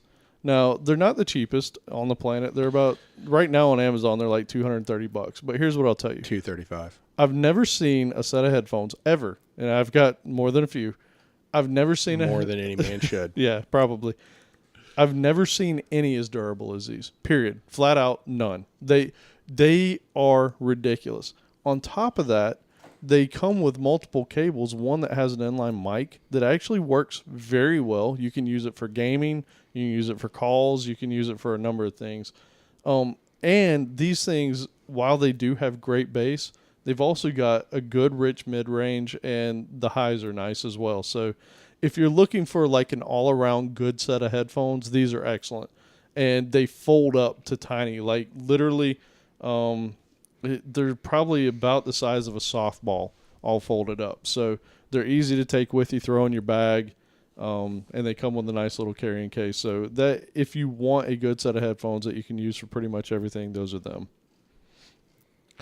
Yeah, they look very alien. They do. Ish. Yeah. And if you're into customizing, you can have custom plates made for the outside of them. So they're beautiful. Yeah, they're cool, man. They're a nice set of headphones. They are not my favorite sounding I've ever heard by any stretch, But they are modular. They are modular, and they're very good. Love You You can replace that. the ear cushions on it, the plates, like Alan said. can daisy chain them. Cords. They have an in and an out, so you can in one, and if you want to share that audio with another one, you have Wow. you can chain the two.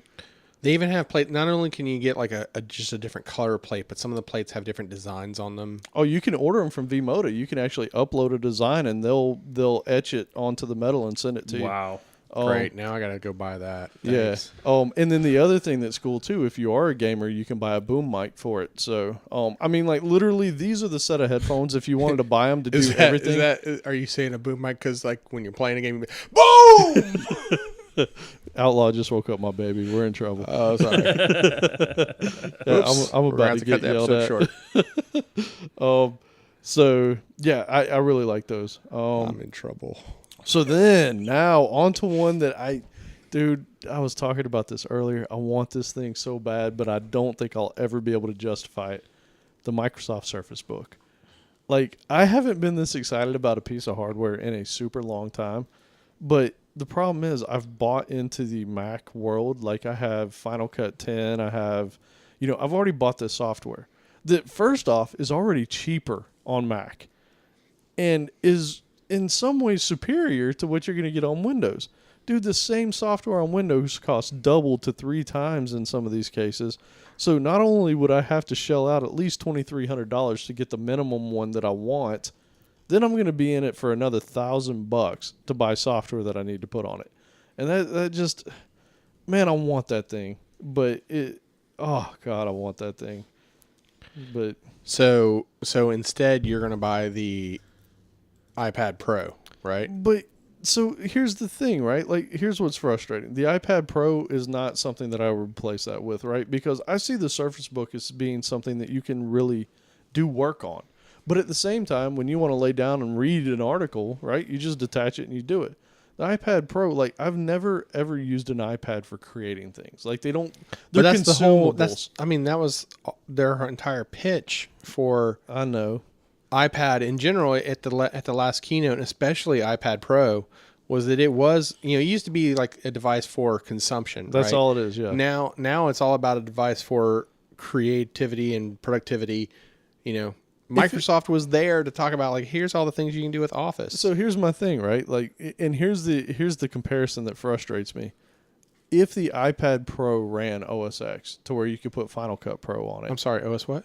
OS X, 10? and you could run Final Cut on it, right? Like, then that to me, that's a creating device. You hook a keyboard up to it, maybe a mouse, you're perfect, right? You can hook a keyboard up to it. But you're not running Final Cut. You're going to run iMovie, which they made for the iPad, but that's not a full-blown experience. And that's kind of what my frustration is, at least with the Surface. And I was waiting for this one to come out because I was like, they're going to do something. And it's close. Like, I think that I might get it. I don't know. But I just don't want to have to buy that same software that I've already bought once on another platform. Here's the decision criteria. Here's how you decide this, okay? On the one hand, you have, on your left hand, let's say you have the Microsoft Surface Book. And in your right hand, you have the Apple iPad Pro. It really comes down to your choice of one of two things. Do you want the Surface Pen or the Apple Pencil? You got to pick. I haven't felt the pencil one yet. Because even though they kind of sound like they're the same, I mean, a pencil is different than a pen. One's permanent. You're doing the keynote right now, aren't you? One of them you can erase, and the other one is there. It's going to leave its mark. Oh God, no. It really, at this point, right? Like, when you've bought into a particular, what am I trying to say? Not environment. Ecosystem. You kind of get stuck in it, right? Like, I don't know. It's frustrating. Like, if you're an Android user, you probably bought a ton of Android apps. And so buying an iPhone, you're like, oh God, I don't want to spend $100 to buy these same apps on iPhone. I find it funny that the Windows developer is saying that he hasn't bought into the Windows ecosystem. Well, I mean, so here's the thing. Like, here's a perfect example. Like the screen cast that I've done that I've uploaded to YouTube for Coding Blocks, right? That software to record your screen is $100 on Mac. All right. And it's good. Like, ScreenFlow's there. Camtasia is also $100. On Windows, that same software is $300. And it's like, it's the same software. Why am I having to pay 3 times the price? And so not only am I going to have to buy it for the other, ecosystem, I'm going to have to pay triple the price for it. And that's the kind of thing that is killing my decision. And if it weren't for that, if it was $100, I would probably just buy the thing and be like, okay, I'm going to love this device. But when it comes down to the software on top of it, like, there is no equivalent to Final Cut Pro for $300 on Windows. The closest is Vegas Pro, and that's $650. And so, like, you start talking about, economies of scale greater. So, but dude, I thought Avid had like an entry level. Entry level. I'm talking about pro level, which Final Cut Pro is. Oh, I'm sorry. I forgot who I was talking to. I mean, look, I've done the iMovies. I've done all that. You've seen his movies in the theater. That's right. Alan Underwood. In a world where a man both writes code and makes movies. Yes, that's right. One tool to rule them all. Welcome. Oh, God. So, yeah. At any rate, I do want that thing. I don't know that I'll ever get it, but it looks like one nice device. All right. So, one of you guys wrote this in the show notes. We didn't mention the other one, though. One of you was crazy. We mentioned the iPad. Okay, the iPad Air 2 is what was listed here. Yeah, I mean, iPad Air 2, only because if we're talking about, like, tablet kind of devices, I was like, well, is that in the what about category? But yeah, maybe. I feel like we've hit on, because Pro, Air, what's really the difference? The pencil. Oh, right. Which is $100 and doesn't come with the forgot device. my own decision criteria. Man, I'm bad about that. Apple, they kill me. All right. Well, we're almost getting to the most important part, but I did want to interrupt and say that I want a KVM. I want a good KVM. I feel like the world has turned and left me on this one. They have. Man, I guess it's just a lot of people don't have, multiple computers. They want to be able to switch, quickly. Well, on that LG 34, you don't have to. You can just have them both simultaneously. Yeah, I guess so. Well, I did have. Have a you KVM tried that at on work. on that LG yet? It's by all the way, right. Yeah, I don't love it. you've had multiple inputs on it. Yeah, I don't love it. No, Yeah, I mean, I don't because it really like cuts it in half. Yeah, I don't really care to have that. So then, what is Yeah. that going to become? Like 1720 by 1440? Yeah, I don't want any part of that. It's like a weird ratio. Well, it is. is it a It's- 4:3 ratio at that point? I don't know. Do some math. It's not quite 4:3, but there is a KVM that I had that was really good that used DVIs, and it had USBs. It was $90 though for that KVM. Yeah. I'm okay if it's a good one, but the thing about KVMs too is they don't switch the inputs on the monitors, and how could they? But it's so annoying to have these multiple steps in the monitor. Like it's maybe like 6 little thumb clicks, and I got to reach for it, and But I guess it's just not a common problem. But I've got a Mac laptop, and I've got a desktop, and I've got a work Windows laptop. And I want to be able to switch between these. I want to be able to check my bank statements on my desktop. I want to do Mac-y things on the Mac, and I want to do my work on the work laptop. Yeah, Is that too much to ask? This goes back to our Windows Thunderbolt driver problem, where even if you did have that option to KVM a Thunderbolt monitor, it would be problematic on a Windows box. it's so frustrating. But I mean, even then, you're talking probably for what you want to to bring together Mac and Windows properly in a KVM and all that. You're probably talking about a $200 device.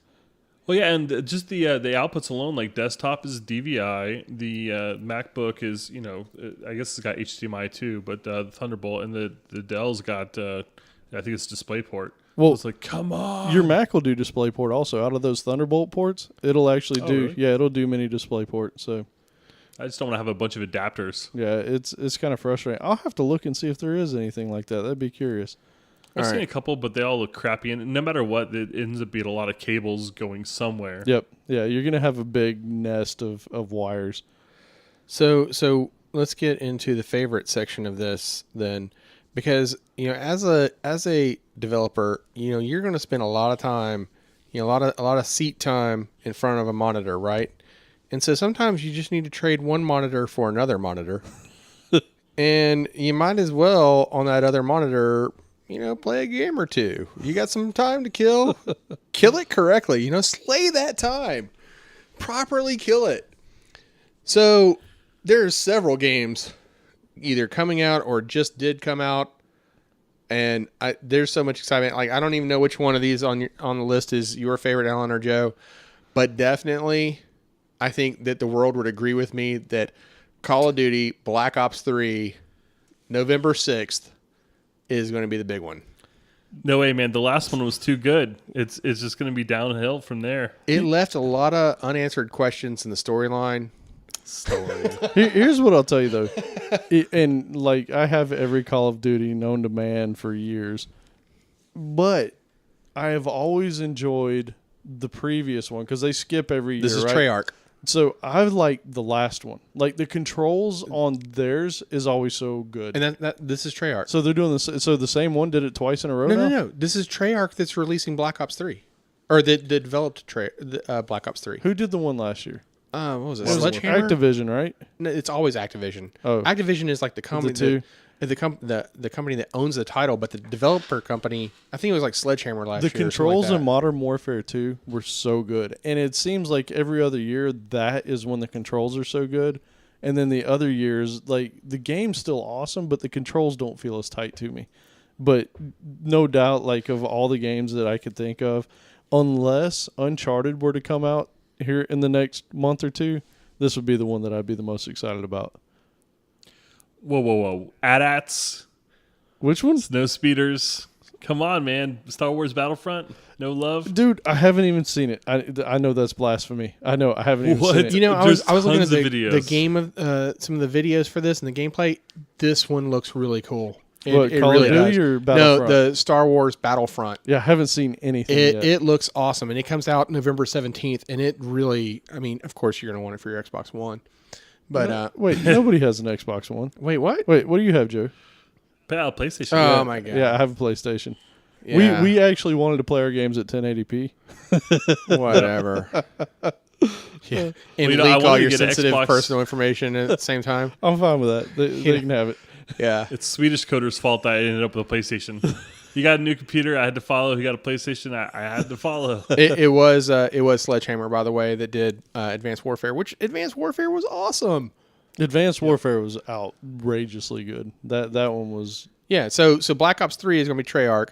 And, you know, like I said, that comes out on Friday, November 6th. And it's a Friday release day so that you can play all weekend, which is going to be awesome. And if you pre-ordered it, then you get, you know, something. They're doing it a little different. They're not doing the day zero thing like they did last year for Advanced Warfare. You get to play all weekend if you don't have a baby and you have kids that are over 10. It's like if you pre-order the season pass, then you get a map for. Oh, I remember what it was. Nuketown? You get a zombie map pack for Black Ops, and if you pre-ordered the game, then you get the Nuketown map pack.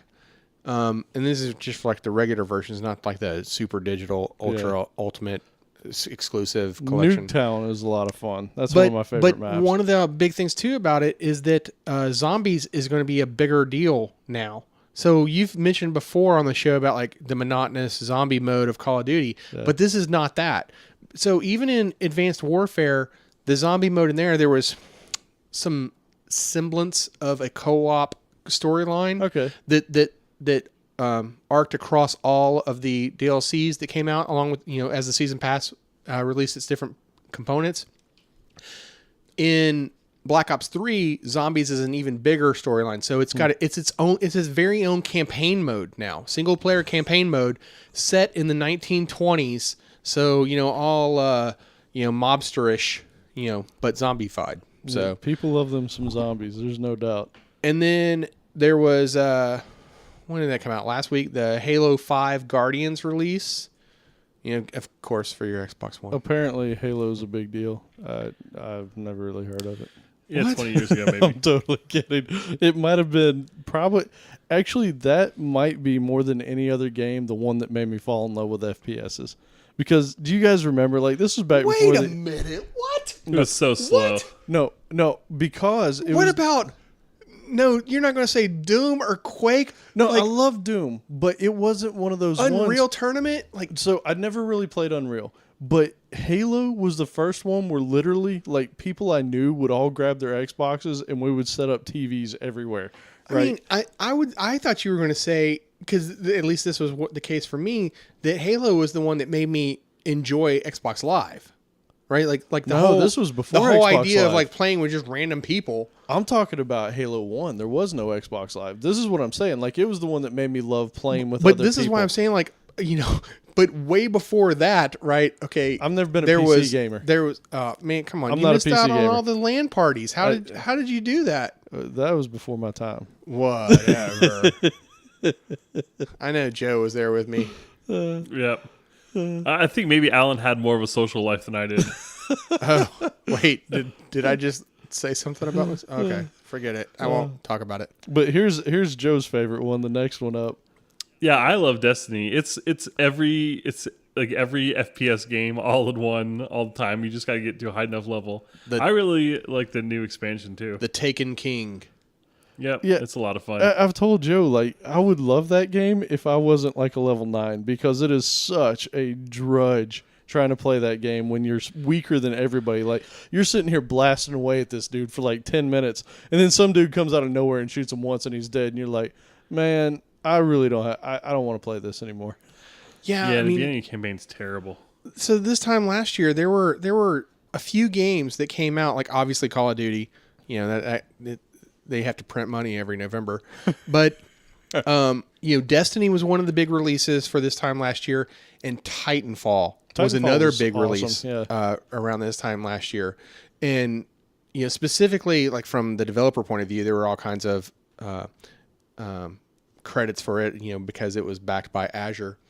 But I got all, I had each of those games, but definitely I got sucked into Call of Duty, and I'm with you on Destiny. Like I tried Destiny, or at least gave both Destiny and Titanfall a go, and just didn't get into them or enjoy them as much as I did Advanced Warfare. Right. But I mean, my kids definitely love Destiny, and so does Joe. So It's got a massive either that following. says something about the game or it says something about Joe's mindset. Yeah. I'm not sure. I just can't. I have such a hard time. It's almost like, you picked up a book before that you start reading. Stephen King is a perfect example. If you've ever tried to read a Stephen King book, if you can get past the first 10 chapters of where he's talking about how the grass looks, then maybe it gets good, right?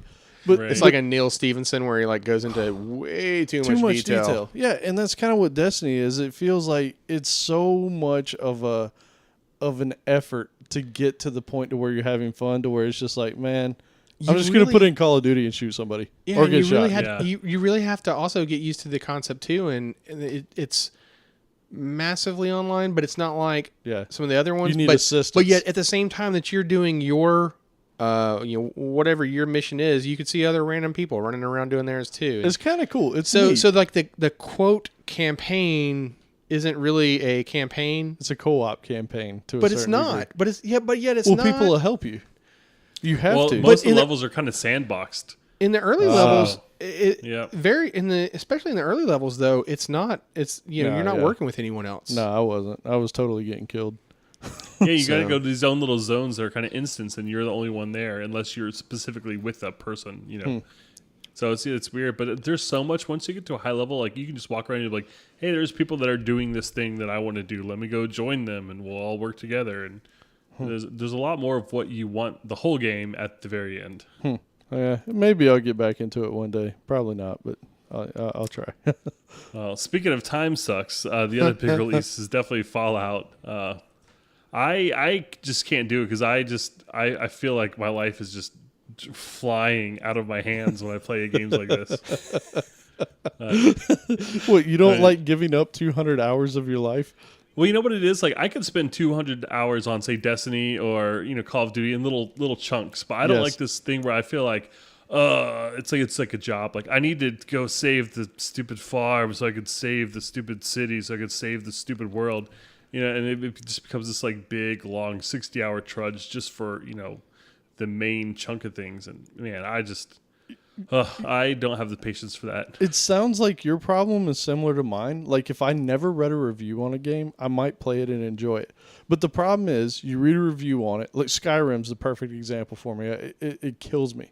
Like I read a review and they said, if you want to play this game from beginning to end and only do the main storyline, it's 250 hours. So I know where that finish line is, right? Like if I didn't know where that finish line was, maybe I could play that game and enjoy it. But knowing that Right. it is 250 hours away from me is like, hold on a second. How many days do I have to That's devote more to than play? 6 weeks of a full-time job of like just playing that game. That's if you insane. put in an 8-hour day. That's like that. Seriously, it makes me weary. The longest game I've ever played, beginning to end, was Star Wars: Knights of the Old Republic, and that was 40 some odd hours. And I felt like I'd like aged 20 years by the time I Yeah. had done it. Right. So I don't know, man. Like I love Fallout. I actually enjoyed Skyrim, the 5 hours I played of it, but it's I'm the same way. Like I can't look at that. Like Are I you can- sure about that 250 hours though? supposedly. Really? Yeah, no, and if you wanted to play all the side quests too, it was over 600 hours of content. And that's amazing. Well, maybe they just mean like there's a lot of bang for buck there. Like, but it's not necessarily the storyline. No, that like the main storyline is over 200 hours. Like That's crazy. and that's what I'm saying. Like I'm with Joe. How do they fit all that on one disc? I don't know. Oh, they do Witcher is the same way. It's supposed to be hundreds and hundreds of hours. Wow. I mean, Well, but this Call comes of Duty, out- boom, boom, boom. Get on, play for 45 minutes. You feel refreshed or frustrated because some 12-year-old kicked your tail. Yeah, for but with an both, hour. I forget which one it is. It's either Call of Duty, Black Ops 3, or Halo 5 Guardians. One of those two games, the campaign. I kind of appreciated this because like the campaign is. They said there was an advertisement for it where it says, the average time to play the campaign is 12 hours. That's perfect. So like, I was like, well, that's kind of funny that they clearly put all their. It was actually, I'm looking it up right now. It was Halo 5. They clearly put all their effort on the multiplayer aspect of it because they realized like that's where it's at, right? For this game, for at least for this title, that's where it is. And so maybe in the case of like a Fallout, it's not on the multiplayer aspect as much as The storyline. the other one. So they make the storyline count more, right? I'm maybe more that's what it apt is. to play But a I will say, 12-hour game. so Fallout 4 comes out on November 10th, and here's a reason to get an Xbox One, because if you pre-order it for Xbox One, you get Fallout 3 included in it if you pre-order. There goes the entire rest Yeah. of your life. So 1,000 hours. if you feel like losing a year of your life, hey, but I can definitely say I have lost a year of my life playing Advanced Warfare. Oh, there's no like question. definitely this last Outlaw year has. is gone, and next year is going to be that way with Black Ops 3. So Yeah, there's no doubt Outlaw has. That's awesome. Wait, why am I? why are you binging, man? I don't know. I turned it off on something. There we go. Anyways, all right. So what have we got next? I think we're getting into our. No, tips, we're right? in your favorite portion of the show right now. It's the tip of the week, and Joe has something. our tip of the equinox. You know what? Yeah. I'm not even going to try to say this one, Joe. Yeah, I'm gonna try to say it, and I'm gonna try to describe it, and both are gonna fail. But it's Beoting balls, and you've probably seen these movies. It's like you'll see the villain of the movie, and he'll be sitting there with his palm facing up with these two big, it's like steel balls in his hand, and he's kind of like making them go round and round in his palm while he's laughing maniacally. And this is just getting back to the whole like hand pain kind of thing. I heard this is supposed to be good. I haven't already tried this, so full disclosure, I haven't actually got these yet, but I'm going to. We'll have a link in the show notes, and I'm going to sit here, and my wife's going to come in here to my office while I'm working, and I'm going to say, "Yes, what is it?" Well, that was weird. I think that might be what he was going for. Yeah, maybe we'll have a little vine of me just kind of like. All right, so it's gonna be even weird that this one's next. so, we went to several conferences recently, and I think we had mentioned Connect.js. And Alan and I were at Atlanta Code Camp. We didn't even mention we ran into a listener there. Yeah. That was fantastic. Shoot, I forgot his name. I'm going. Okay. But so at Connect.js during the keynote speech for that, the presenter, he mentioned a site that I thought this was a great little resource that I thought I'd share. So if you want to get started in an open source project and you are, but you don't know where to start. Like, you want to, but you're not sure, like, well, how do I find a project that I might be interested in around technologies that I know or that I want to learn, how do I find that, right? So it's called Up for Grabs, and the URL is up-for-grabs.net.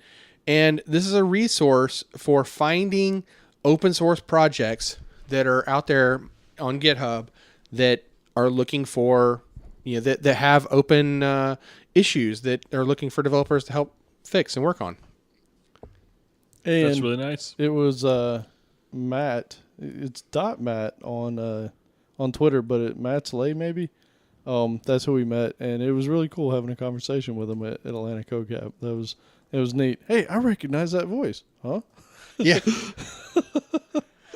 All right, so my tip of the week is it actually harkens back to episode 31 where we talked about promises. So here lately, I've been messing around at night with some Node.js and MongoDB and some other things, and one of the things that I found that I really liked and I wanted to mess with was promises in Node. So one of the frustrating things is if you go look at Node, like one of the things that they talk about, or you'll hear people talking about callback hell, right? Where it's just this nest of callbacks. Well, one of the cool parts is I think one of the frameworks we might have mentioned about promises was called Bluebird. You can actually get that for Node, and they have this promisify all method where you can point it at an existing library like the MongoDB native driver, and you can say promisify all this thing, and then basically it'll turn the entire library into where you can use it as a promise. So you can say basically whatever their methods were previously, like the MongoDB client, one of them is connect. Well, all you have to do is add capital async at the end. So you can say connect async, and then you can use the .then to use promises.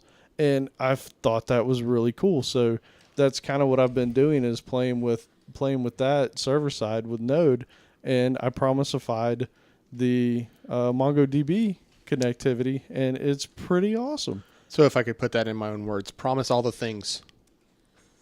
That was that episode, wasn't it? Yes. No, wait, was it? No. I think it was. Might have No. been. No? But yes, you can promise all the things. Promisify all. It's fantastic. It's pretty cool. And so really what it buys you, though, is now you can make sure everything that you call is non-blocking. It takes a little bit of extra code to do it, and I'm probably going to put together an article on it because I had a hard time coming up with some of the using stuff because Bluebird suggests some ways to do it, but they weren't clear in their documentation. So I'll probably put a little something together on that in case anybody's interested. But that is my tip.